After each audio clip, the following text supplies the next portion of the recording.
Hello बच्चों, welcome to our YouTube channel. तो आज हम करेंगे स्टैंडर्ड नाइन्थ मैथ्स 1 अलजेब्रा का चैप्टर 6 जिसका नाम है फाइनेंशियल प्लानिंग। मैंने इसका एक प्रैक्टिस सेट ऑलरेडी अपलोड कर दिया है, प्रैक्टिस सेट 6.1। आज हम करेंगे इसका प्रैक्टिस सेट 6.2 जो पूरे का पूरा टैग्स के ऊपर बेस्ड है। ये 6 चैप्टर जनरली काफ़ी सारे स्कूल्स ओमिट कर देते हैं, लेकिन अगर मेरा सजेशन मानना है तो समझ लो कि ये चैप्टर बहुत ज़्यादा इंपॉर्टेंट है। लाइफ में आगे जाके आपको फाइनेंशियल प्लानिंग बहुत ज़्यादा काम आने वाला है।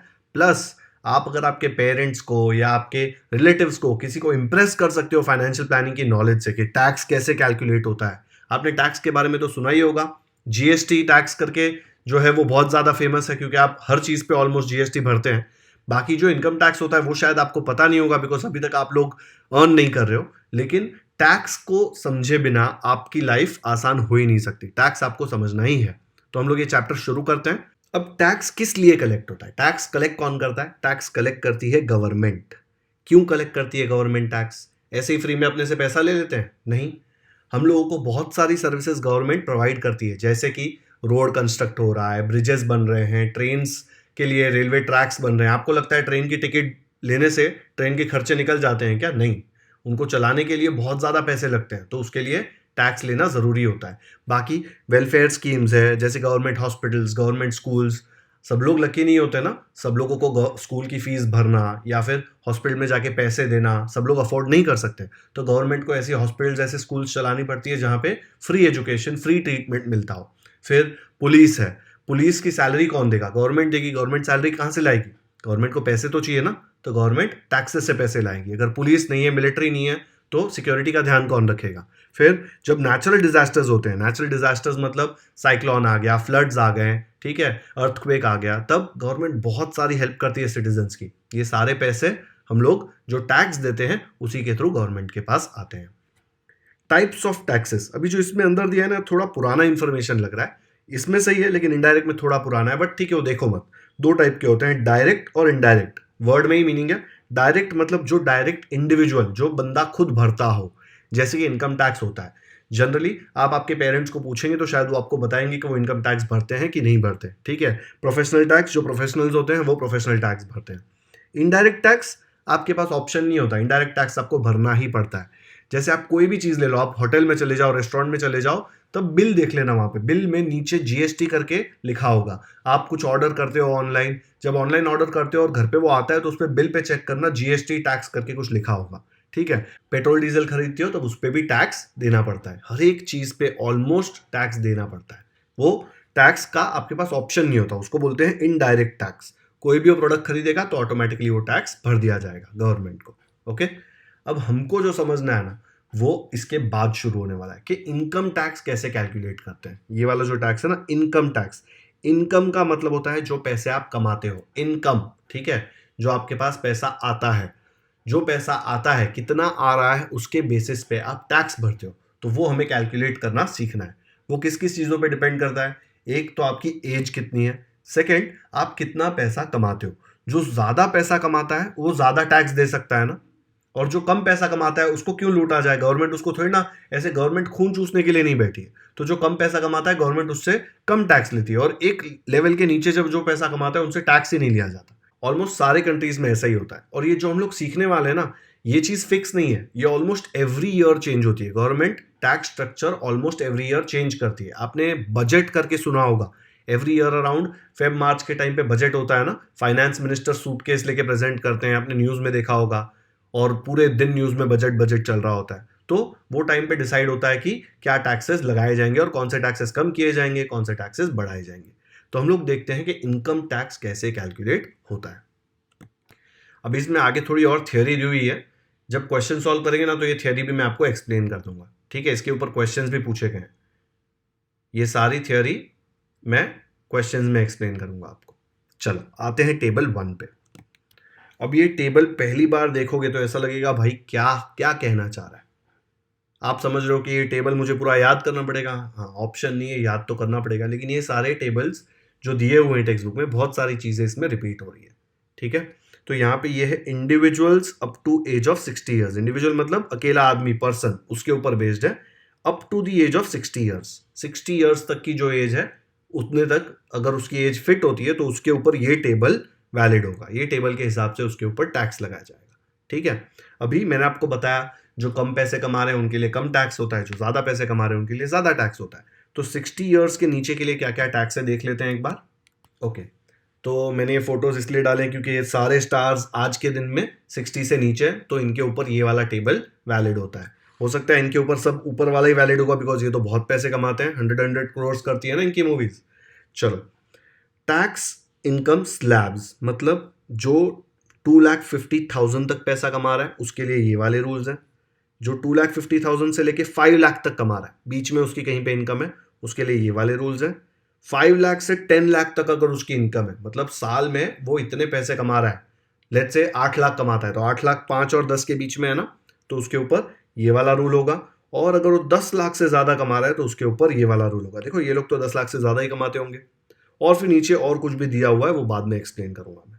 अब ये रूल्स क्या है, अगर कोई 2.5 लाख रुपए तक पैसे कमा रहा है, मतलब हो सकता है वो 2 लाख कमा रहा हो, या 2,40,000 कमा रहा हो, या 1 लाख कमा रहा हो, ओके, तो उसके ऊपर कोई इनकम टैक्स नहीं होगा। गवर्नमेंट एक पैसा नहीं लेगी उससे इनकम टैक्स में। ओके, इनकम टैक्स के साथ साथ दो और चीजें लगती हैं टोटल इनकम टैक्स कैलकुलेट करने में। ये जो सेस लगाते हैं ना, education cess, secondary and higher education cess, ये सब जो पैसा इकट्ठा होता है, इससे गवर्नमेंट पूरे इंडिया में एजुकेशन फंड करती है।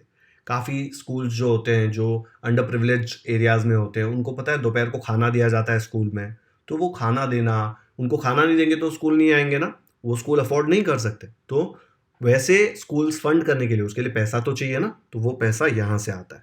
तो इनकम टैक्स भरने से ये अच्छी अच्छी चीज़ें होती हैं, इसलिए इनकम टैक्स भरना भी चाहिए, नहीं तो गवर्नमेंट चलेगी ही नहीं। बट अगर आप 2.5 लाख रुपए से कम कमाते हो पूरे साल में, तो आपके ऊपर ना कोई इनकम टैक्स लगेगा, ना एजुकेशन सेस लगेगा, ना secondary and higher secondary education cess लगेगा। ये कहीं पे भी कुछ भी टैक्स आपको नहीं भरना है। बट अगर आप 2.5 लाख से 1 रुपया भी ज़्यादा कमाते हो, देखो 2.5 लाख 1 रुपए से 5 लाख, इसके बीच में अगर आप पैसा कमाते हो तो आपको 5% इनकम टैक्स देना पड़ेगा। अच्छा, 5% पूरे पैसे पे नहीं देना पड़ेगा, क्योंकि अगर आपने 5 लाख कमाया, ठीक है, 5 लाख में 2.5 लाख तक का जो पैसा था आपका, 2.5 लाख, उस पर कोई टैक्स नहीं लगेगा। जो बाकी बचा है ना पैसा, जो बाकी बचा है पैसा, उसके ऊपर आपको 5% टैक्स देना पड़ेगा। ठीक है, और जो भी टैक्स यहाँ पे कैलकुलेट हुआ, ठीक है, उसका 2%, देखो यहाँ पे 2% ऑफ इनकम टैक्स, जो भी टैक्स यहाँ पे कैलकुलेट हुआ उसका 2% आपको एजुकेशन सेस में देना पड़ेगा, और 1% आपको secondary and higher education cess में देना पड़ेगा। टेंशन मत लो, बहुत ही ईजी है। इसका एक एग्जाम्पल लेंगे, मस्त आपको समझ में आ जाएगा। ये टेबल देख लिया, ये किसके लिए है, ये है up to the age of 60 years. ठीक है, इसमें स्लैब्स हैं, अलग अलग स्लैब है। अगर आप 2.5 लाख तक कमा रहे हैं, 2.5 से 5 कमा रहे हैं, 5 से 10 कमा रहे हैं, 10 से ज़्यादा कमा रहे हैं, अलग अलग रेट्स है। देखो 5%, 20%, 30%, ये आपको याद हो जाएगा, ज़्यादा डिफिकल्ट नहीं है। पहली बार देख रहे हो इसलिए लग रहा है डिफिकल्ट। तो एक एग्जाम्पल लेके देखते हैं। हम लोगों ने ये वाला किया और ये वाला किया ना, तो मैं आपको 2 एग्जाम्पल्स देता हूँ। प्रैक्टिस सेट 6.2 का फर्स्ट क्वेश्चन है, observe the table given below. एक टेबल दिया हुआ है जिसमें कुछ लोगों के नाम है, उनके एज दिए हुए हैं और उनके टैक्सेबल इनकम्स दिए हुए हैं। ठीक है, check and decide whether the individuals have to pay income tax. अभी तक मैंने आपको 60 ईयर्स तक के होंगे तभी कितना करना है, टैक्स भरना है, वही बताया, और पहले 2 टेबल्स बताए। तो 60 ईयर्स तक कहाँ कहाँ है, देखो एक ये है 60 से कम, ये भी 60 से कम है, ये भी 60 से कम। ये दोनों लोग 60 से ज़्यादा है, तो इसका हम लोग बाद में देखेंगे, पहले ये 3 लोगों का देखते हैं। ठीक है, अब सबसे पहले ये निकिता का देखते हैं। निकिता का एज 27 है। ठीक है, तो मुझे पता है अगर एज 27 है तो मैं कौन सा टेबल देखूंगा, मैं देखूंगा टेबल 1। टेबल 1 कौन सा था, याद है, ये रहा टेबल 1, गजनी वाला। देखो टेबल 1 60 ईयर्स तक की एज तक होगा तो हम लोग टेबल 1 देखेंगे। ठीक है, टेबल 2 टेबल 3 अलग अलग होगा, अलग एजेस के लिए अलग होगा। 60 तक सेम है, सबसे ज्यादा यहीं पे होते हैं लोग।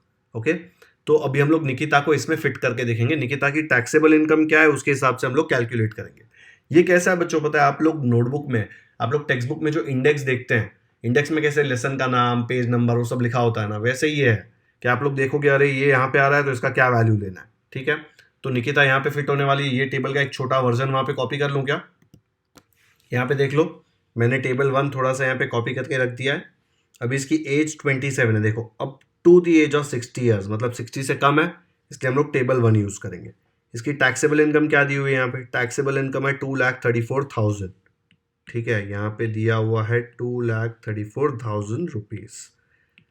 एग्जेम्पशन ये कहां से निकालने का? इधर से। एग्जेम्पशन देखो यहाँ पे है, अगर 60 साल तक उसका एज है तो उसका 2.5 लाख का एग्जेम्पशन है, 2.5 लाख तक उसको कोई टैक्स, नील मतलब जीरो, कोई टैक्स नहीं भरना। तो एग्जेम्पशन कितना है? एग्जेम्पशन है 2.5 लाख का। अब मुझे बताओ, ये जो इसकी इनकम है निकिता की, ये तो एग्जेम्पशन से कम है। उसकी इनकम 2.5 लाख रुपए होती ना तो भी उसको कोई टैक्स नहीं भरना पड़ता, ये तो 2.5 लाख से कम है, ठीक है। तो यहां पे लिखने का year 2,34,000 is less than rupees 2,50,000। Okay, ये लिख दिया।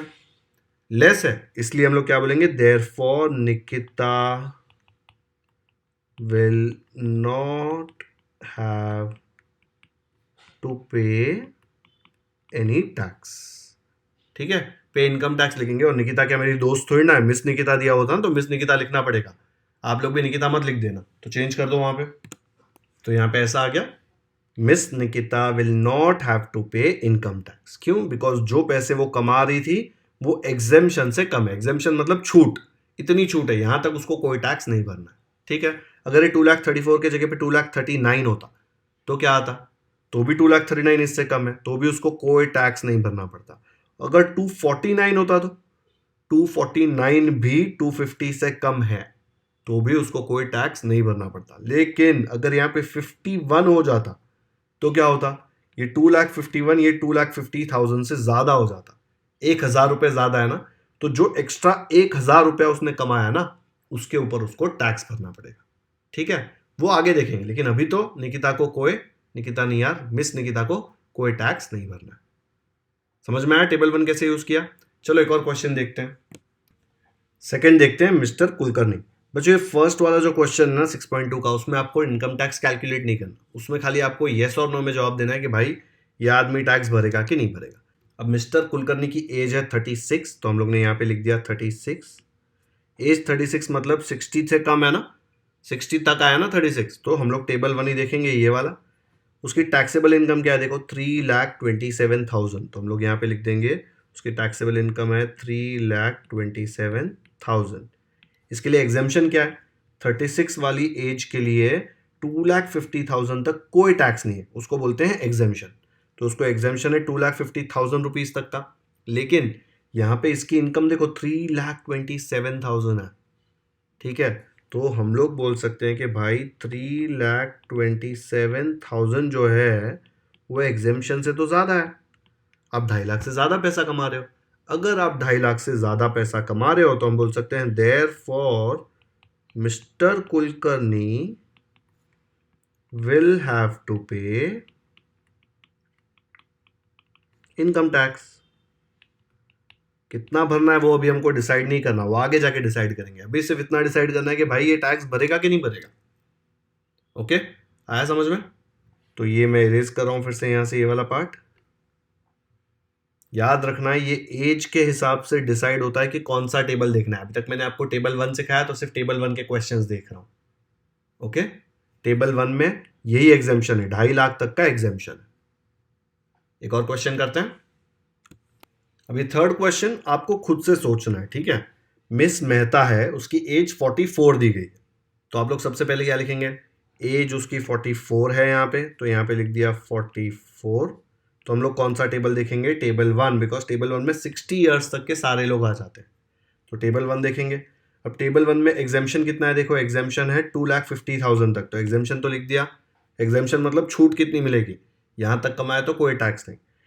मिस मेहता की टैक्सेबल इनकम कितनी है देखो, 5,82,000, तो यहाँ पे लिख दिया 5,82,000। अब मुझे बताओ ये 5,82,000 2.5 लाख से ज्यादा है क्या? बहुत ज्यादा है ना, 1 रुपया भी ज्यादा होगा तो टैक्स भरना पड़ेगा। तो यहाँ पे मैं लिख दूंगा 5,82,000 जो है वो 2.5 लाख से तो ज्यादा है ना। तो मिस मेहता को टैक्स भरना पड़ेगा, therefore miss Mehta will have to pay income tax. तो यहाँ पे जो टेबल है वो हटा दिया, ताकि आपको दिख जाए कि मिस मेहता को इनकम टैक्स भरना पड़ेगा। तो हम लोग बोलेंगे yes she will have to pay income tax. अभी मुझे पता है आपको सबसे बड़ा डाउट क्या आएगा, अरे सर ये पूरा लिख के बताना है कि टेबल में खाली यस और नो लिख देंगे तो चल जाएगा?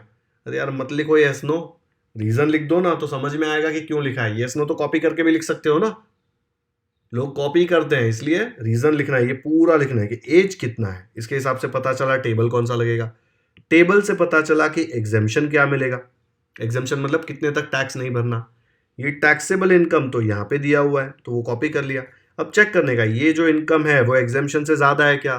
ज्यादा है तो भरेगा इनकम टैक्स, नहीं है ज्यादा तो नहीं भरेगा इनकम टैक्स। ठीक है, तो हम लोगों ने टेबल 1 समझा कैसे यूज करना है। चलो एक बार फिर से टेबल 1 डिटेल में स्टडी करते हैं। तो 2.5 लाख से लेके 5 लाख तक अगर किसी की इनकम है तो उसको 5% इनकम टैक्स भरना पड़ेगा। मैंने आपको बताया जो भी इनकम टैक्स यहाँ पे कैलकुलेट हुआ वो उसको उसका 2% कैलकुलेट करके एजुकेशन सेस देना पड़ेगा और 1% कैलकुलेट करके secondary and higher secondary education cess देना पड़ेगा। फिर अगर वो 5 लाख से 10 लाख के बीच में कमा रहा है तो ये 12,500 जो है ना ये देना पड़ेगा फिक्स, प्लस जो भी 5 लाख के ऊपर जो इनकम है, ठीक है, 5 लाख के ऊपर, लेट्स से अगर उसकी इनकम 7 लाख है तो 5 लाख के कितना ऊपर है? 2 लाख है ना एक्स्ट्रा, वो जो 2 लाख है ना उसके ऊपर और 20% टैक्स देना पड़ेगा। ये 12,500 तो देना ही पड़ेगा। ठीक है, अगर उसकी इनकम 10 लाख से ज्यादा है तो उसको 1,12,500 तो देना ही पड़ेगा, प्लस 10 लाख से कितनी ज्यादा है, लेट्स से उसकी इनकम 10 लाख से 13 लाख है उसकी, तो 13 लाख 10 लाख से कितनी ज्यादा हुई? 3 लाख रुपए ज्यादा हुए ना। वो जो 3 लाख है ना उसके ऊपर 30% और अलग से ये तो देना ही पड़ेगा, प्लस 30% वो 3 लाख का कैलकुलेट करके और टैक्स देना पड़ेगा। फिर जो भी टैक्स यहाँ पे कैलकुलेट हुआ उसका 2% हम लोग देंगे एजुकेशन सेस को और 1% देंगे secondary and higher secondary education cess. ठीक है, तो ये देख लो ऐसे कैलकुलेट होगा। यहाँ पे देखो ये तीनों सेम है, चेंजेस सिर्फ यहाँ पे हो रहे हैं। 2.5 लाख तक कोई टैक्स नहीं, 2.5 से 5 तक 5%। 5% किस पे लगेगा? जो 2.5 से 5 तक का कंपोनेंट है उस पे ही लगेगा। अगर वो बंदा 3 लाख कमा रहा है टोटल तो पूरे 3 लाख पे टैक्स नहीं लगेगा, क्योंकि 3 लाख में जो 2.5 लाख रुपए हैं उस पर तो फ्री है टैक्स। एक्स्ट्रा कितने हैं? एक्स्ट्रा 2.5 लाख से सिर्फ 50,000 ज्यादा होंगे ना 3 लाख में। आप समझो, सिर्फ एक्स्ट्रा पे टैक्स लगेगा, तो जो 50,000 है उसके ऊपर 5% टैक्स लगेगा। ओके, हमेशा माइनस करके चेक करना पड़ेगा। चलो क्वेश्चंस करते हैं इसके ऊपर। ये वाला जो पार्ट है ना ये बहुत ज्यादा पैसे कमाते हैं ना, ये ऐसे लोग आमिर खान, सलमान खान, शाहरुख खान, ये लोग तो करोड़ों कमा रहे हैं। तो जो लोग बहुत पैसा कमाते हैं गवर्नमेंट उनसे थोड़ा और एक्स्ट्रा टैक्स लेती है, बिकॉज वो भर सकते हैं ना, उनके पास ज्यादा पैसे है तो वो टैक्स दे सकते हैं। तो उनके ऊपर एक सरचार्ज लगता है जो क्या होता है, 50 लाख से ज्यादा जो कमा रहे हैं, 50 लाख से 1 करोड़ जो कमा रहे हैं उसको 10% और एक्स्ट्रा, ये सब तो कैलकुलेट करेंगे ही, उसके ऊपर इनकम टैक्स का 10% और ऐड कर देंगे। लेकिन अगर वो 1 करोड़ से भी ज्यादा कमा रहा है ना, 1 करोड़ से भी ग्रेटर है उसका इनकम, तो ये टैक्स तो भरेगा ही, प्लस उसके ऊपर और 15% एक्स्ट्रा इसके ऊपर टैक्स लगा देंगे। ठीक है, इसलिए आमिर खान का मुंह देखो कैसा हो गया, इतना सारा टैक्स क्यों भरना पड़ रहा है, उसको तो याद भी नहीं रहता है सब कुछ, है ना। चलो अभी इसके ऊपर क्वेश्चन करते हैं। ऐसा मत सोचो कि अरे एक बार टेबल देखा तो याद हो जाएगा, मुझे भी याद नहीं होगा एक बार देखूंगा तो, बार बार इसको देखना पड़ेगा, प्रैक्टिस करना पड़ेगा, तब जाके याद होगा। अचानक से एग्जाम के एक दिन पहले करोगे तो नहीं आने वाला है टेबल, इसलिए प्रैक्टिस करना तो जरूरी है। ठीक है, तो ये टेबल की जो वैल्यूज है वो आपको 3-4 बार 5 बार लिखोगे तब समझ में आएगा। और ये वाली चीज है ना समझने वाली चीज है, ये लिख लिख के आप ऐसा कॉम्प्लिकेट मत करना। ये जो टैक्स लगता है ना वो लिमिट के ऊपर जो एक्स्ट्रा पैसा है उसी के ऊपर लगता है, इसलिए यहाँ पे लिखते हैं देखो -2,50,000 जो भी यहाँ पे माइनस, फिर यहाँ पे देखो ऑन टैक्सेबल इनकम -5 लाख जो यहाँ पे फर्स्ट वाला वैल्यू है। तो अभी हम कुछ और चीजें समझते हैं कि अगर टैक्स कैलकुलेट करना है तो कैसे कैलकुलेट होता है। तो इनकम टैक्स जो है वो हमेशा जो पैसे आप कमा रहे हैं, इनकम है, उसके ऊपर लगता है। मैंने आपको बता दिया कि एग्जेम्पशंस क्या होते हैं। अब ये सारी चीजें ना आपको जनरली आने नहीं वाली, दी हुई है कि पैसा कहाँ से आता है, या तो आपकी सैलरी होती है या फिर आपका बिजनेस होता है तो बिजनेस या प्रोफेशन से आपको पैसा आता है। प्रोफेशन मतलब डॉक्टर, लॉयर, ये सारे प्रोफेशंस हैं तो उसमें पैसा मिलता है ना उनको। इनकम फ्रॉम हाउस प्रॉपर्टी, आपके पास एक्स्ट्रा घर है उसका रेंट आ रहा है, भाड़ा आ रहा है। फिर चौथा है कैपिटल गेन, शेयर मार्केट में आप इन्वेस्ट करते हैं या फिर कोई ज़मीन है आपकी, आपने बेची, कम में खरीदी ज़्यादा में बेची तो जो मिला उसको कैपिटल गेन बोलते हैं। इनकम फ्रॉम अदर सोर्सेज, कहीं और से आपको पैसा आ रहा है, आपको किसी ने आपके दादा या कोई आपके लिए पैसा छोड़ गए, या फिर आपने लॉटरी जीत ली, ठीक है, ये सब चीज़ें जो होती है वो अदर सोर्सेज होती है। ये आपके काम का नहीं है, अभी दिया हुआ है इसलिए बता रहा हूँ। आपके काम का जो है वो यहाँ पे, अगर टैक्स भरना है, ठीक है, अभी सब लोगों को बहुत टैक्स भरना पड़ रहा है, तो सब लोगों को थोड़ा पेन होगा ना कि इतना पैसा हम लोग मेहनत करके कमा रहे हैं, सीधा टैक्स में भर देते हैं। तो गवर्नमेंट जो है वो कुछ डिडक्शन देती है। डिडक्शन मतलब आप समझ लो स्कीम, कि अगर किसी एक पर्टिकुलर स्कीम में पैसे डाले तो आपको थोड़ा कम टैक्स लगेगा, वो पैसों पे आपको टैक्स नहीं भरना पड़ेगा। तो जैसे जनरल प्रोविडेंट फंड है, म्यूचुअल फंड का आपने नाम सुना होगा, ऐड आती है ना बहुत सारी, म्यूचुअल फंड सही है करके। म्यूचुअल फंड में पैसा डालोगे तो वो भी एग्जेम्प्टेड होता है। एग्जेम्प्टेड मतलब उसके ऊपर टैक्स नहीं लगता। हाउसिंग लोन, आपने घर खरीदने के लिए लोन लिया है, तो जो लोन लिया है प्रिंसिपल, उसके ऊपर भी टैक्स नहीं लगता। लेकिन ऐसा नहीं है कि 50 लाख का लोन लिया तो 50 लाख पे टैक्स नहीं लगेगा। हर चीज की एक लिमिट होती है, एक्सेस आप क्रॉस नहीं कर सकते। पब्लिक प्रोविडेंट फंड, ये सब चीजें जो है ना, ये public provident fund, general provident fund, ये सब रिटायरमेंट के लिए, ठीक है, सेविंग्स के लिए। तो वहां पे अगर आप पैसा डाल रहे हैं तो आपको टैक्स नहीं भरना पड़ेगा। सुकन्या समृद्धि स्कीम, आपने सुना होगा, ये पोस्ट ऑफिस की स्कीम है, लड़कियों के लिए है सिर्फ। सुकन्या देखो नाम आगे है। वो अगर आपके पेरेंट्स इस स्कीम में पैसा डालते हैं तो जो पैसा इसमें डाला है उसके ऊपर टैक्स नहीं लगेगा। फिर से बता रहा हूं, ऐसा नहीं कि 50 लाख डाला तो 50 लाख तक आपको टैक्स नहीं लगेगा, एक लिमिट होती है, वो लिमिट मैं आपको बताता हूँ। फिर पोस्ट डिपार्टमेंट में आप पैसा डालोगे, या फिर सेविंग सर्टिफिकेट इसमें पैसा डालोगे, या फिर लाइफ इंश्योरेंस, LIC सुना है, LIC, ऐसे अलग अलग लाइफ इंश्योरेंस पॉलिसीज होती है, उसमें पैसा डाला तो भी आप पे टैक्स नहीं लगेगा। हेल्थ इंश्योरेंस मतलब वो वाला इंश्योरेंस, अगर आप हॉस्पिटल में एडमिट हुए तो वो इंश्योरेंस कंपनी पैसे देगी, उसके लिए आप कुछ पैसा देते हो ना एवरी ईयर, तो वो जो पैसा दे रहे हो उस पर भी टैक्स नहीं लगेगा। ट्यूशन फीस ऑफ 2 चिल्ड्रन, अगर 2 बच्चों तक जो ट्यूशन फीस लगती है उस पर भी टैक्स नहीं लगता। तो ये जो सारी स्कीम्स है ना, इनको आपके लेवल पे सिर्फ 2 लेवल में डिवाइड किया गया है, ठीक है। आपको यहाँ पे 3 दिए गए हैं, देखो यहाँ पे 80G, 80D और 80C। ये जो हमने पढ़ा ना यहाँ पे सब, ये इन्वेस्टमेंट, पैसे बचाने वाले इन्वेस्टमेंट, रिटायरमेंट में काम आए कि एक बार आदमी की नौकरी खत्म हो जाए फिर उसको पैसे मिलने चाहिए हर साल, या घर खरीदने के लिए, वो सब कुछ 80C में आता है। ये सारे ऑलमोस्ट 80C में आते हैं, ठीक है। और 80C में आप मैक्सिमम 1.5 लाख रुपए तक बचा सकते हो, मतलब 1.5 लाख पे आपको टैक्स नहीं लगेगा। तो अगर आपका हाउसिंग लोन जो है वो 50 लाख का है तो ऐसे नहीं आपको 50 लाख पे टैक्स नहीं लगेगा, 1.5 लाख तक का जो प्रिंसिपल है ना उसके ऊपर टैक्स नहीं लगेगा। तो ये सब कुछ मिलाकर 1.5 लाख की लिमिट होती है डिडक्शन की, ठीक है। मैं आपको क्वेश्चन कराऊंगा तब समझेगा। ये 80D है, वो जनरली आपके क्वेश्चंस में यूज नहीं होता, ये mostly health insurance, medical insurance इसके लिए होता है। और 80G जो है ना, जी, वो देखो जो भी डोनेशन देते हैं ना आप, रिकॉग्नाइज्ड जो इंस्टीट्यूशंस होते हैं, जैसे प्राइम मिनिस्टर्स रिलीफ फंड, जैसे कोविड के टाइम पे बहुत लोगों ने डोनेशन दिए थे, तो वो सब 80G में आता है। आपको याद करना है ना जी, तो कैसे याद करने का, देखो प्रधानमंत्री रिलीफ फंड है ना, ये प्राइम मिनिस्टर मतलब, तो आप लोग प्रधानमंत्री को प्रधानमंत्री जी बोलते हैं ना, तो प्रधानमंत्री जी, तो देखो जी है यहाँ पे। फिर मुख्यमंत्री जी, चीफ मिनिस्टर, चीफ मिनिस्टर के फंड को भी डोनेट किया तो 80G में आता है, तो मुख्यमंत्री जी, इसलिए 80G, ठीक है। ऐसे याद कर सकते हो, याद करने के लिए अच्छा है ये। तो आप लोग 2 ये याद रखो मेन, एक ये 80G और एक ये 80C। 80C में लिमिट जो है 1.5 लाख है, 80G में भी लिमिट है, लेकिन आपको नहीं दी गई है तो छोड़ दो। अभी आगे जाके आप अगर अकाउंट्स करते हो या CA बनते हो तो वहां पे तो आपको ये सीखना ही है। अभी बेसिक समझ लो, क्योंकि आप भी आगे जाके कमाने वाले पैसे, आपको भी इनकम टैक्स भरना है, तो आपको ये काम आएगा, ठीक है। तो चलो 80C में 1.5 लाख मैक्सिमम, और 80G में यहाँ पे कोई लिमिट नहीं है। तो अगर मैं आपको कोई एक इंडिविजुअल दूं और बोलूं ये इतना पैसा कमाता है हर साल का, आप मुझे टैक्स कैलकुलेट करके दो, तो आप कैसे करेंगे कैलकुलेट? आप ये वीडियो देखेंगे और फिर टैक्स कैलकुलेट करेंगे। तो चलो इसका एक क्वेश्चन सॉल्व करते हैं। प्रैक्टिस सेट 6.2 का सेकंड क्वेश्चन है, मिस्टर करतार सिंह, उसका देखो एज दिया हुआ है। ये एज से क्या पता चलता है कि कौन सा टेबल यूज करना है। तो एज है 48 ईयर्स, 60 से कम है तो हमको पता है टेबल 1 ही यूज करना है।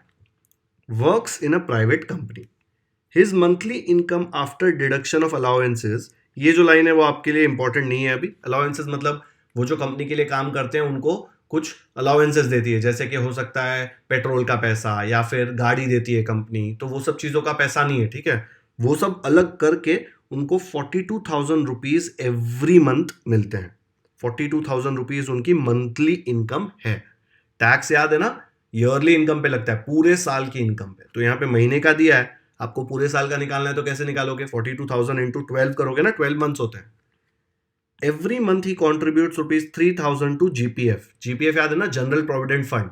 फुल फॉर्म की जरूरत नहीं है, लेकिन ये आपको टैक्स कम करेगा आपका। तो हर महीने वो 3,000 इसमें डालते हैं। He has also bought rupees 15,000 worth of NSC. NSC is National Savings Certificate. पैसा बचा रहा है, देखो सेविंग्स है, तो सेविंग्स है तो वापस उसमें भी टैक्स बचने वाला है। And donated rupees 12,000 to PM relief fund, 12,000 to प्रधानमंत्री जी रिलीफ फंड। प्रधानमंत्री जी मतलब याद है 80G में था ये, तो ये उसने उसमें भी पैसा दिया है, तो आपको उसका इनकम टैक्स कैलकुलेट करना है। ठीक है, तो अभी पहले हम लोग क्या करेंगे, उसकी इनकम 42,000 है ना, तो हम लोग उसकी ईयरली इनकम निकालेंगे। एक महीने में अगर वो 42,000 कमा रहा है तो साल का कितना कमाएगा? देख लो यहाँ पे, उसकी महीने की इनकम 42,000 है ना, तो टोटल ईयरली इनकम क्यों निकाल रहे हैं हम लोग? बिकॉज साल के इनकम पे पैसा टैक्स लगता है। तो 42,000 जो महीने का इनकम है उसको 12 मंथ से मल्टीप्लाई करेंगे तो हमको मिलेगा कि वो पूरे साल का कितना पैसा कमा रहा है। तो वो कमा रहा है रुपीज 5,04,000। ठीक है, 42,000 को 12 से मल्टीप्लाई करके देखा है, कर सकते हो मल्टीप्लाई की करके बताऊं, देख लो यहाँ पे 42,000 इंटू 12, 12 0 ज़ा 0, 0 ज़ा 0, 0 12 2 ज़ा 24, 2 12 4 ज़ा 48, 48 प्लस 2 50। ठीक है, 5,04,000 कमा रहा है। अब ये उसकी हो गई साल की इनकम। हमको क्लियरली दिया हुआ है कि बंदा 48 ईयर्स का है। 48 ईयर्स का है मतलब उस पर हम लोग टेबल 1 यूज करने वाले हैं। लेकिन टेबल 1 के पहले ये सब चीज़ों में जो कंट्रीब्यूट कर रहा है ना, 3,000 जीपीएफ में, 15,000 एनएससी पे, 12,000 प्रधानमंत्री जी रिलीफ फंड में, तो ये सब चीज़ों पे तो टैक्स लगने नहीं वाला। ये जो चीज़ें हैं जिस पे टैक्स नहीं लगता, इसको क्या बोलते हैं? डिडक्शंस। डिडक्शन मतलब जो भी वो एनुअल इनकम कमा रहा है उसमें से हम कट कर देंगे, क्योंकि उसके ऊपर गवर्नमेंट ने बोला है भाई तो अच्छा काम कर रहा है, तेरे को कोई टैक्स नहीं देना पड़ेगा, पूरे पे नहीं, जो चीज़ उसने डोनेट करी है या सेविंग्स में डाली है उसी के लिए। तो हम लोग उसके लिए एक टेबल बना देते हैं, एक 80C का टेबल बनाएंगे इन दोनों के लिए, 80C, और ये प्रधानमंत्री जी था ना, तो 80G, तो एक टेबल बना देते हैं। तो यहाँ पे मैंने टेबल बना दिया, पहले टेबल में लिखा अंडर 80C और दूसरे में लिखा अंडर 80G। ठीक है, आपके जो लेवल के क्वेश्चन है ना उसमें ये भी यूज नहीं होता, लेकिन यहाँ पे लिख दो कि मैक्सिमम 1.5 लाख तक ये हो सकता है 80C में, उसके ऊपर ही आपको छूट मिलती है। बट अभी के लिए भूल जाओ कि लिखा हुआ है जीपीएफ, जो उसने डाला है पैसा जीपीएफ में, कितना डाला है? एवरी मंथ ही कॉन्ट्रीब्यूट्स रुपीज 3,000 टू जीपीएफ। यहाँ पे सबसे इंपॉर्टेंट वर्ड है एवरी मंथ। अगर वो हर महीने 3,000 डाल रहा है तो पूरे साल के लिए कितना डालेगा? वो डालेगा 3,000 मल्टीप्लाइड बाई 12। तो 12 3 हो जाएगा 36 और साथ में 3 0। तो जीपीएफ में उसने पूरे साल में कितना पैसा डाला? 36,000 रुपीज। फिर उसने एनएससी नेशनल सेविंग सर्टिफिकेट में भी डाला, कितना? 15,000। अब देखो इसमें मंथली मंथली कुछ नहीं दिया है, सिर्फ लिखा है he has also bought rupees 15,000 worth of NSC, मतलब उसने 15,000 के नेशनल सेविंग सर्टिफिकेट खरीदे हुए। जनरली पेरेंट्स है ना अपने बच्चों के नाम पे नेशनल सेविंग सर्टिफिकेट खरीदते हैं, हो सकता है आपके नाम पे भी हो, ये पोस्ट ऑफिस से खरीदा जाता है, तो आप आपके पेरेंट्स को पूछ सकते हो कि एनएससी लिया है क्या मेरे लिए, पूछना, वो आपके फ्यूचर एजुकेशन वो सब के लिए पैसा बचाते हैं, तब वो एनएससी में इन्वेस्ट करते हैं, गवर्नमेंट इसके ऊपर उनको इंटरेस्ट देती है। ठीक है, तो ये 15,000 रुपए जो है एनएससी में वो भी डाला हुआ है। तो टोटल 80C में कितना पैसा डाला? ये 36,000 और ये 15,000, दोनों को ऐड करो, 36,000 प्लस 15,000 करेंगे तो आपको आएगा 51,000। ये सिर्फ है 80C में। ठीक है, अब उसने प्रधानमंत्री जी रिलीफ फंड में भी दिया, प्रधानमंत्री जी बोलते हैं ना याद करने के लिए, अंडर 80G। ठीक है, तो कितना डाला है? 12,000। महीने का 12,000 क्या? नहीं, देखो क्या लिखा है, donated rupees 12,000 to the PM relief fund. तो पीएम रिलीफ फंड में उसने 12,000 रुपए डाले। तो टोटल यहाँ पे 80G में एक ही है 12,000, तो उसका टोटल 12,000 ही आएगा। यहाँ पे मैंने दोनों को ऐड किया था क्योंकि दो चीजें थी ना, तो वो 51 था। तो 80C और 80G मिला के उसने कितना पैसा डाला है? 51,000 प्लस 12,000 करो, 51 प्लस 12, 51 प्लस 12 63,000 आएगा ना। तो ये जो 63,000 है ना, उसके ऊपर गवर्नमेंट बोलेगी कि भाई तुमको कोई टैक्स नहीं देना पड़ेगा, बिकॉज ये सब अच्छे काम है तुम्हारे, तो हम लोग नीचे निकालेंगे टोटल डिडक्शंस। 51,000 प्लस 12,000 ऐड करेंगे, कितना आया 63,000। इसके ऊपर कोई टैक्स नहीं लगेगा। मतलब इसकी ईयरली इनकम 5,04,000 थी, इसमें से ये वाला जो है वो माइनस कर देंगे क्योंकि इस पे कोई टैक्स नहीं लगेगा। तो क्या लिखेंगे नेक्स्ट स्टेप? तो हमने पहले स्टेप में टोटल ईयरली इनकम निकाला, सेकेंड स्टेप में हमने डिडक्शंस निकाले। ठीक है, डिडक्शन मतलब उसको डिस्काउंट, छूट किस पे मिलने वाला है वो निकाल लिया कि 63,000 रुपीज पे छूट मिलने वाला है। तीसरा निकालेंगे टैक्सेबल इनकम। ये दोनों को यूज करके टैक्सेबल इनकम निकलता है। तो उसके पास ईयरली इनकम था 5,04,000, लेकिन 63,000 पे तो उसको डिडक्शन मिल रहा है, तो 5,04,000 में से ये माइनस कर देंगे बिकॉज इसके ऊपर उसको कोई टैक्स नहीं भरना है। तो टैक्सेबल इनकम क्या होगा? 1, ये जो 1 वैल्यू है माइनस ये 2 में जो हमने वैल्यू कैलकुलेट किया, मतलब 5,04,000 माइनस 63,000 उसमें से निकाल देंगे। इनको माइनस किया तो आ रहा है 4,41,000 रुपीज। गवर्नमेंट बोलेगी इसके ऊपर तो आपको टैक्स देना पड़ेगा। तो हम लोग बोलेंगे ठीक है भाई, टैक्स तो बनता है तो टैक्स तो देना पड़ेगा। अब टैक्स कैलकुलेट करने के लिए हमको टेबल की जरूरत पड़ेगी। कौन सा टेबल? करतार सिंह की एज है 48 ईयर्स, वो 48 ईयर्स के हैं, तो हम लोगों को टेबल 1 लगेगा बिकॉज टेबल 1 60 ईयर्स तक के लिए सबका सेम है।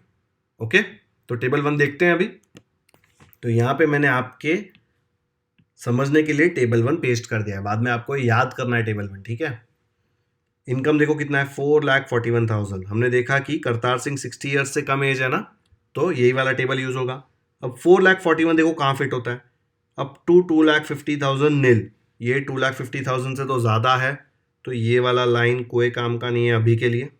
ठीक है, सेकेंड लाइन देखो 2,50,000 रुपीज़, 2,50,001 रुपीज़ से लेके 5 लाख, ये 4,41,000 इसके बीच में आता है ना कहीं पे, 5 लाख से कम है थोड़ा और 2.5 लाख से ज़्यादा है, मतलब हमारे काम का वैल्यू जो है वो ये टेबल है।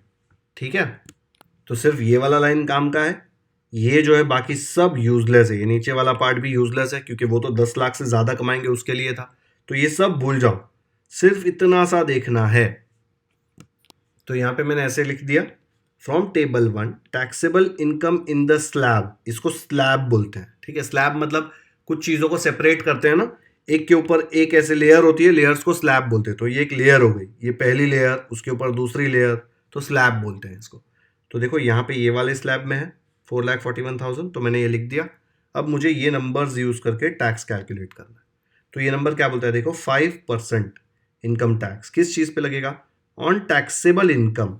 यहाँ पे देखो टैक्सेबल इनकम हमने कैलकुलेट किया है, लेकिन एक बहुत इंपॉर्टेंट लाइन है वहाँ पे, ऑन टैक्सेबल इनकम माइनस 2,50,000। ये 2,50,000 माइनस क्यों किया? बिकॉज 2,50,000 रुपीज तक तो कोई टैक्स ही नहीं था ना। देख लो, अगर ये चाहिए तो इरेज नहीं करते हैं। 2,50,000 रुपीज तक किसी को भी टैक्स नहीं भरना होता, तो वो डिस्काउंट तो सबको मिलने वाला है। तो ये 4,41,000 में से 2,50,000 हम माइनस कर देंगे, और जो पैसा बचा उसके ऊपर उसको 5% टैक्स देना पड़ेगा। समझ में आया? ये जो डिफरेंस है ना वो बहुत इंपॉर्टेंट है। 2.5 लाख तक कोई टैक्स नहीं है, तो 441 में से 2.5 माइनस करेंगे एंड उसका 5% निकालेंगे। 5% कैसे निकालेंगे? 5% ऑफ जो भी नंबर है वो निकाल लेंगे। ठीक है, तो कैसे आएगा ये देख लो यहाँ पे। तो जो इनकम टैक्स है, देखो इनकम टैक्स वो क्या होगा, जो भी 4,41,000 में से 2.5 लाख माइनस करेंगे और जो नंबर आया वो नंबर का 5%। 5% मतलब 5/100। ठीक है, इनको माइनस करके मुझे मिला 1,91,000। अगर आपको चाहिए तो साइड में देखो माइनस कर लेते हैं, 4,41,000 माइनस 2,50,000 कितना आता है देखो, 0 माइनस 0 0 0 0 1 माइनस 0 1, ये यहाँ से बोरो किया 9, 3 माइनस 2 आ गया 1, तो आपको मिला 1,91,000। दिख रहा है? इसको सॉल्व किया मैंने ये वाले लाइन को, तो मुझे ये मिल रहा है। ठीक है, ये रेस कर रहा हूँ कैलकुलेशन, और ये इंटू 5/100 तो वैसे का वैसा कॉपी किया है। अब इसको कट करके सॉल्व करते हैं। देखो यहाँ पे ये जीरो के साथ ये जीरो कट, ये जीरो के साथ ये जीरो कट, क्या बचा 1910 मल्टीप्लाइड बाय 5। 1910 को आप 5 से मल्टीप्लाई करोगे तो आपको आएगा 9550। देखो यहाँ पे 1910 multiplied by 5, 5 0 0, 5 1 jar 5, 5 9 jar 45, 5 1 jar 5 plus 4 9, तो आपको मिला 9550। ठीक है, तो ये कैलकुलेशन भी इरेज कर रहा हूँ, या आप रफ में कर सकते हो। तो हम लोगों ने इनकम टैक्स निकाल लिया कि उसको 9550 रुपीज़ भरना पड़ेगा। कैसे निकाला? ये टेबल में से। अरे बट ये टेबल में आगे और भी तो देना है उसको पैसा। एजुकेशन सेस कितना है? 2% of income tax. Income tax तो अभी निकाला हमने, देखो ये यहां से कैलकुलेट किया ना, इनकम टैक्स। तो एजुकेशन सेस कितना है? 2% ऑफ इनकम टैक्स, इसका 2%। ठीक है, वो कैलकुलेट करेंगे। And secondary and higher education cess कितना है? 1% ऑफ इनकम टैक्स, मतलब इसका 1%। तो ये दो चीजें अलग से 2% और 1% इसका निकाल के कैलकुलेट करेंगे। अब ये टेबल हटा दूं यहां से, चलेगा? समझ में आया ना? हम लोगों ने ये वाला पूरा रो यूज किया कैलकुलेशन के लिए। इधर से हमको पता चला कि 5% लगेगा, इधर से हमको पता चला कि -2,50,000 करना पड़ेगा। ओके बच्चों, पहली बार कर रहे हो, मैं आपको अभी से बता रहा हूं, अभी तो आपको एक डिफिकल्टी लगने वाला है, बहुत कंफ्यूजिंग लगने वाला है, क्योंकि पहली बार कुछ ऐसा कैलकुलेट करोगे तो लगने ही वाला है डिफिकल्ट। ऐसा मत सोचो रहे हो तो समझ ही नहीं रहा है, थोड़ा टाइम लगेगा समझने में। 4-5 क्वेश्चंस करेंगे तो समझ जाएगा, मैं एग्जाम्पल्स भी कराऊंगा आपको, तो आपको क्लियर हो जाएगा ये कॉन्सेप्ट। ठीक है, तो ये टेबल हटा रहा हूं मैं। तो यहाँ पे ये दो चीजें कैलकुलेट की, education cess and secondary and higher education cess. Education cess कितना था टेबल में? 2% ऑफ इनकम टैक्स। सेकेंडरी वाला कितना था? 1% ऑफ इनकम टैक्स। 2% मतलब 2/100, ऑफ मतलब मल्टीप्लाई। इनकम टैक्स देखो हम लोग ने यहाँ पे कैलकुलेट किया था, इनकम टैक्स कितना है? 9550, तो 9550 आ गया। ठीक है, ये देखो इसके जगह पे 2/100 मल्टीप्लाइड बाय 9550, वो यहाँ पे किया है। सेम में यहाँ पे 1% ऑफ इनकम टैक्स, 1% मतलब 1/100 ऑफ इनकम टैक्स, ऑफ मतलब मल्टीप्लाई, इनकम टैक्स कितना है? 9550, तो वो यहाँ पे लिख दिया। सो सॉल्व करते हैं फटाफट से, देखो क्या आएगा। यहाँ पे इसको ये जीरो के साथ ये जीरो कट। ठीक है, आप 5 में कट कर सकते हो सीधा इसका, 2 1 जार 2 5 जार, फिर हो जाएगा 5 1 जार, और यहाँ पे आपको मिलेगा 5 1 जार 5, 5 9 जार 45, 5 1 जार 5, तो आपको मिला ₹191। मतलब एजुकेशन सेस आपको 191 रुपीज़ देना पड़ेगा।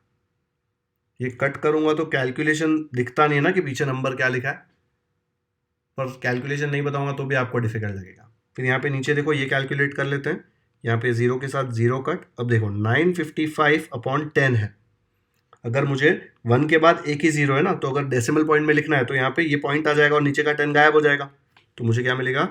₹95.5। ऐसे समझो इसको, 955/10 है, इसको ऐसे लिख सकते हैं ना, 95.5। ओके, तो ये मुझे मिल गया secondary and higher education cess. तो मैं क्या क्या टैक्स भर रहा हूँ, देखो यहाँ पे आप भर रहे हो 9550 इनकम टैक्स, फिर आप भर रहे हो ₹191 जो है आपका एजुकेशन सेस, एंड आप भर रहे हो 95.5 which is nothing but secondary and higher education cess. तो ये तीन चीजें आप भर रहे हो, तो ये तीनों को ऐड करेंगे तो आपको मिलेगा टोटल इनकम टैक्स, कि आप कितना पैसा भरोगे। तो ये तीनों को ऐड करके नीचे लिख देते हैं। तो ये तीन जो चीज़ें हैं हाईलाइटेड, इनको ऐड कर दिया यहाँ पे, देखो 9550, 191 एंड 95.5, इन तीनों को ऐड करके आ रहा है 9836.5। तो करतार सिंह को इतना टैक्स भरना पड़ेगा। ठीक है, थोड़ा कंफ्यूजिंग है, एक बार पूरा क्वेश्चन फिर से देखते हैं। सबसे पहले हमको पता करना होता है कि कितने साल का बंदा है, कौन सा टेबल यूज करेंगे। 48 ईयर्स का है और उस पर टेबल 1 लगेगा। ठीक है, तो दिमाग में रख लिया टेबल 1 काम आने वाला है। मंथली इनकम दिया था, टैक्स कैलकुलेट करने के लिए ईयरली इनकम चाहिए। एक साल में 12 महीने होते हैं, तो अगर महीने के 42,000 है तो पूरे साल के कितने होंगे? 42,000 इंटू 12, जो आपको मिल गया 5,04,000। लेकिन ये कुछ अच्छे काम भी कर रहा है, सेविंग्स कर रहा है, डोनेट कर रहा है। ठीक है, रिलीफ फंड में देखो डोनेट किया है, तो जो अच्छे काम कर रहा है उसके लिए उसको टैक्स नहीं भरना पड़ेगा, तो उसका एक टेबल बना दिया। 80C में जो आता है सेविंग वाला काम, वो यहाँ पे लिख दिया, और 80G जो डोनेट वाला है वो यहाँ पे लिख दिया। 80C में क्या है, देखो GPF में वो हर महीने 3,000 दे रहा है, हमको साल का निकालना है। तो अगर एक महीने का 3,000 तो 12 महीने का कितना हुआ? 3,000 इंटू 12 विच इज 36,000। NSC में उसने एक साथ 15,000 रुपए डाल दिए तो 15,000 आ गया, हर महीने नहीं डाला है, लिखा नहीं है देखो।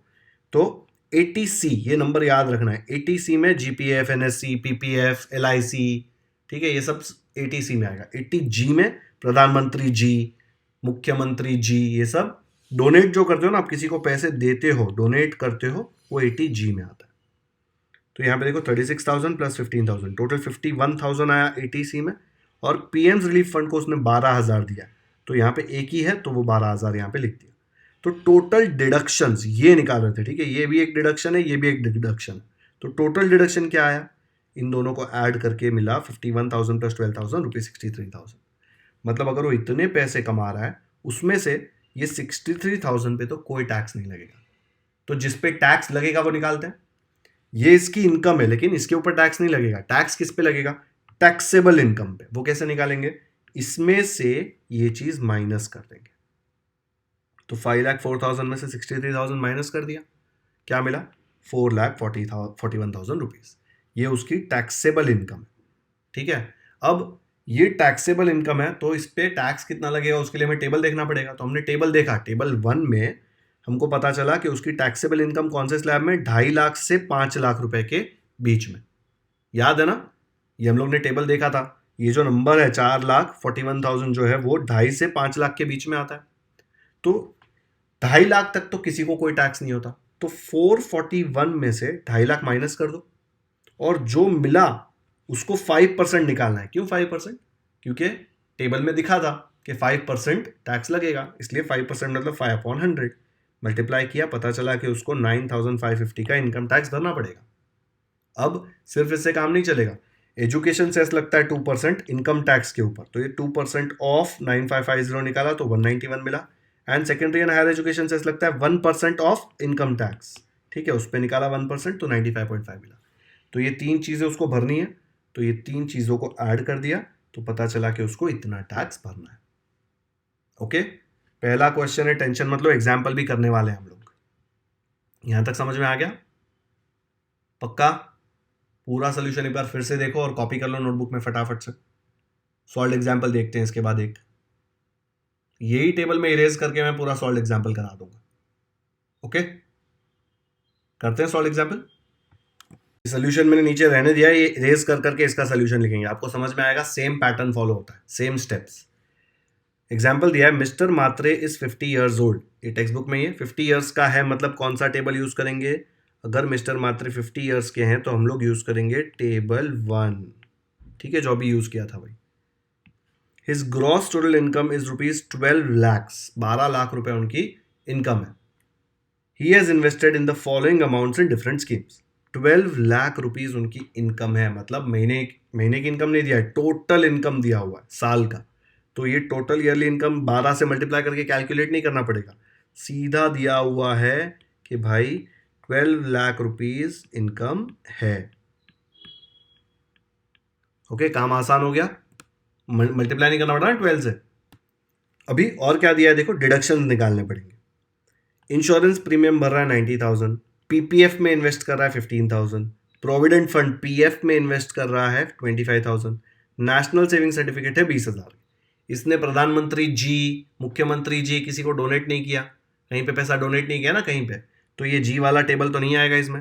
तो जी वाला रख रहा हूँ लेकिन साइड में कर दूंगा, उसमें जीरो ही आएगा बिकॉज उसने कोई पैसे डोनेट नहीं किए।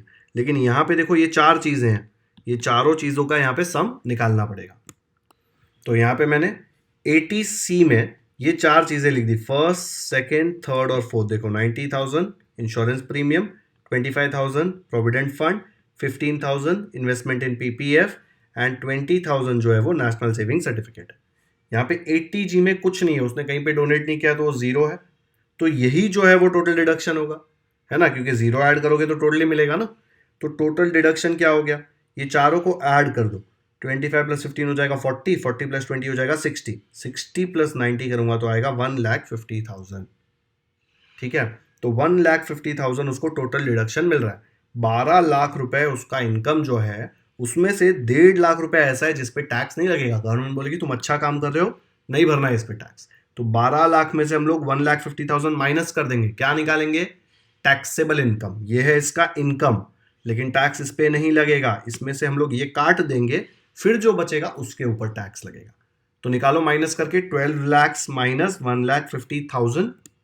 तो यहाँ पे हम लोग ने टैक्सेबल इनकम निकाला, पहले का ही टेबल यूज कर रहा हूं, देखो मैं सब पहले में से इरेज कर करके वैल्यू भर रहा हूं, सिर्फ वैल्यू चेंज हो रही है, ठीक है। तो देखो यहाँ पे टैक्सेबल इनकम कैसे आएगा, 1 - 2, ईयरली इनकम था 12 लाख माइनस डिडक्शन कितने मिले 1.5 लाख के, तो -1,50,000 किया, ये कैलकुलेट किया तो मुझे मिला 10,50,000। ये है उसका टैक्सेबल इनकम। अभी हम लोग टेबल देखेंगे, टेबल 1 में चेक करेंगे कि 10,50,000 कहां पे फिट होता है, फिर उसके हिसाब से हम लोग उसका टैक्स कैलकुलेट करेंगे। तो यहां पे देख लो, मिस्टर मात्रे की एज 50 ईयर्स थी, 60 से कम है ना, अप टू 60 वाला टेबल है, तो यही टेबल आएगा। और उनकी इनकम क्या थी टैक्सेबल, 10,50,000। कहां पे फिट होता है, देखो अप टू 2,50,000 नहीं, यहाँ पे नहीं होता। 2,50,000 1 to 5 लाख नहीं, 5 लाख से ज्यादा है ये नंबर। 5 लाख to 10 लाख, ये 10 लाख से ज्यादा है नंबर। मोर देन 10 लाख, हाँ यहाँ पे फिट होगा। तो हम लोगों को सिर्फ ये वाले रो में इंटरेस्ट है, मोर देन 10 लाख वाले में। ओके, मोर देन 10 लाख में इनकम टैक्स कितना लगता है, देखो ₹1,12,500 तो लगेगा ही, प्लस 30% लगेगा, किसका, 30% on taxable income minus 10 lakh. Taxable income minus 10 lakh करेंगे, उसके ऊपर 30% और लगाएंगे, ठीक है। ये जो भी नंबर आता है इसका 30% निकालेंगे और 1,12,500 में ऐड कर देंगे, वो होगा उसका इनकम टैक्स। ये एजुकेशन सेस और secondary and higher education cess तो उसके बाद 2% और 1% करके निकाल देंगे, लेकिन ये नंबर इंपॉर्टेंट है, 1,12,500 plus 30% of taxable income minus 10 lakh, क्योंकि 10 लाख तक तो हम लोगों ने ये ले लिया है 1,12,500, उससे ज्यादा जो इनकम है उसके ऊपर 30% लगेगा। ओके, तो ये वाला फॉर्मूला यूज होगा। कैसे दिखेगा, देखो ये, तो यहाँ पे हम लिख देंगे from table 1 taxable income in more than 10 lakh slab. More than 10 lakh slab का फॉर्मूला क्या था, ₹1,12,500 प्लस 30% ऑफ जो भी नंबर था टैक्सेबल इनकम माइनस 10 लाख। ठीक है, ये था ना, याद है ना, पक्का ये समझ में आया, ये कहां से लिखा है, सीधा टेबल में से वैल्यू उठाया है। यहां देख लो, मोर देन 10 लाख का ये रहा table, ₹1,12,500 plus 30% of taxable income minus 10 lakh. Taxable income minus 10 lakh सीधा लिया हुआ है, देख लो यहाँ पे taxable income minus 10 lakh. Taxable income यहाँ पे कैलकुलेट किया था हमने बहुत मेहनत करके, taxable income minus 10 lakh. Okay, तो इसका वैल्यू निकालते हैं, तो ये आ जाएगा 1,12,500 प्लस 30% को लिखेंगे 30/100 मल्टीप्लाइड बाय 10,50,000 में से 10 लाख निकाल देंगे तो क्या बचेगा, आपके पास बचेगा 50,000। अब इसको सॉल्व करते हैं, ये ज़ीरो के साथ ये ज़ीरो कट, ये ज़ीरो के साथ ये ज़ीरो कट, तो आपको क्या मिलेगा, देखो यहाँ पे ये 1,12,500 ऐसे का ऐसा आएगा, 1,12,500 प्लस 3 5 हो जाएगा 15, और एक ज़ीरो यहाँ पे और 2 ज़ीरो यहाँ पे, तो एक ज़ीरो और 2 ज़ीरो, इसको ऐड करके आपको मिलेगा ₹12,500 प्लस 15,000, मतलब 1,27,500 रुपीज़। तो ये हो गया आपका इनकम टैक्स। सिर्फ टेबल में से ये वैल्यू याद रखना है बस, उसके बाद तो सिर्फ कैलकुलेशन किया हुआ है। तो ये हो गया हमारा इनकम टैक्स, ठीक है। अब एजुकेशन सेस क्या होता है, एजुकेशन सेस होता है 2% ऑफ इनकम टैक्स। तो ये जो भी इनकम टैक्स कैलकुलेट किया है उसका 2%, तो 2% की जगह पे हम लिखेंगे 2/100, और इनकम टैक्स कितना है, ऑफ मतलब मल्टीप्लाई, इनकम टैक्स है ये वाला 127,500। इसको कैलकुलेट करो, देखो यहाँ पे ये ज़ीरो के साथ ये ज़ीरो कट, ये ज़ीरो के साथ ये ज़ीरो कट, 1275 को 2 से मल्टीप्लाई करना है तो क्या आएगा, 1300 को 2 से मल्टीप्लाई करोगे तो 2600, और उसमें से 25 का मतलब 25 2 50, तो आ जाएगा आपको 2550। ये कैलकुलेशन आप चुपचाप पीछे कर लेना, आपको ओरली करना नहीं आएगा, ठीक है। तो 2550 यहाँ पे लग गया। 1% कैसे निकालोगे, 1/100 ऑफ क्या, ऑफ इनकम टैक्स, ये रहा इनकम टैक्स, तो 1,27,500। यहाँ पे फिर से देखो, ये ज़ीरो के साथ ये ज़ीरो कट, ये ज़ीरो के साथ ये ज़ीरो कट, सीधे सीधा आ गया ₹1275। तो हमने कैलकुलेट कर लिया एजुकेशन सेस, और ये वाला भी कैलकुलेट कर लिया secondary and higher education cess. तो ये 3 चीज़ें उसको भरनी पड़ेगी, तो तीनों को ऐड करके हमको क्या मिल जाएगा, टोटल टैक्स। तो कर दो तीनों को ऐड। तो यहाँ पे ये तीनों चीजों को ऐड कर दिया हमने, ये नंबर और ये नंबर, उससे हमको मिल गया टोटल टैक्स। ठीक है, ये क्वेश्चन टेक्स्ट बुक में सॉल्व किया हुआ है, वही सॉल्व एग्जाम्पल मैंने यहाँ पे आपको सॉल्व करके दिखाया। पूरा सेम स्ट्रक्चर फॉलो करके, नंबर अलग अलग थे तो नंबर चेंज कर दिए। ये टेबल 1 यहाँ पे बहुत ज्यादा यूज होता है। कैसे पता चला टेबल 1 यूज करना है? मिस्टर मात्रे की एज देखकर। ओके, तो बच्चों मैंने ना 6.2 का आपको सेकंड क्वेश्चन करा लिया और इसमें फर्स्ट सेकंड थर्ड करा लिया। ठीक है, इसके 2 क्वेश्चंस बचे जो बहुत ही टाइम पास है, बाकी 6.2 में कुछ नहीं है। मैंने इसका एक एग्जाम्पल भी आपको सॉल्व करा दिया, मिस्टर मात्रे वाला, ये एग्जाम्पल। ओके, अब बचा क्या है, एक और एग्जाम्पल है इसमें, मैं सोच रहा हूं आपको वो भी सॉल्व करा के दूंगा। 62 ईयर ओल्ड वाला है, उसका टेबल हम लोगों ने पढ़ा नहीं, मैंने आपको टेबल सिर्फ 60 ईयर्स तक का पढ़ाया है। देखो टेबल 1, एक और है टेबल 2 60 से 80 ईयर्स वालों के लिए, और तीसरा टेबल है अबव 80 ईयर्स के लिए। ठीक है, थोड़े थोड़े चेंजेस है इसमें। अच्छी बात यह है कि ये वाला पार्ट जो है education cess, secondary higher secondary cess वाला, वो सेम है। थोड़े चेंजेस यहाँ पे है, यहाँ पे है, वो हम लोग देख लेंगे। ठीक है, तो यहाँ पे हम लोग आज का लेक्चर खत्म करते हैं क्योंकि लेक्चर काफ़ी लंबा हो गया है, बट मैंने आपको मेजॉरिटी 6.2 पूरा खत्म करा दिया है और एक एक्स्ट्रा एग्जाम्पल भी करा दिया है। लेक्चर 2 में ये 2 क्वेश्चंस भी करा दूंगा और जो एक एक्स्ट्रा एग्जाम्पल है जो हमने नहीं किया वो भी हम लोग सॉल्व कर लेंगे। ठीक है, लेक्चर पसंद आया तो लाइक ज़रूर करें, वीडियो अपने दोस्तों के साथ व्हाट्सएप पर शेयर करें ताकि उनको भी फाइनेंशियल प्लानिंग अच्छे से समझ में आ जाए। अगर चैनल को ऑलरेडी सब्सक्राइब कर दिया है तो थैंक यू, नहीं किया है तो क्यों वेट कर रहे हो, कर लो सब्सक्राइब। इतने डिटेल में फाइनेंशियल प्लानिंग कोई नहीं सिखाने वाला आपको। बेल आइकन पर भी क्लिक कर दो ताकि जैसे ही मैं इसका नेक्स्ट वीडियो अपलोड करूं आपको नोटिफिकेशन आए और आपको इंपॉर्टेंट लेक्चर मिस ना करे। कमेंट्स में मुझे ज़रूर बताएं कि आपको ये वीडियो कैसा लगा। Thank you so much for watching this video.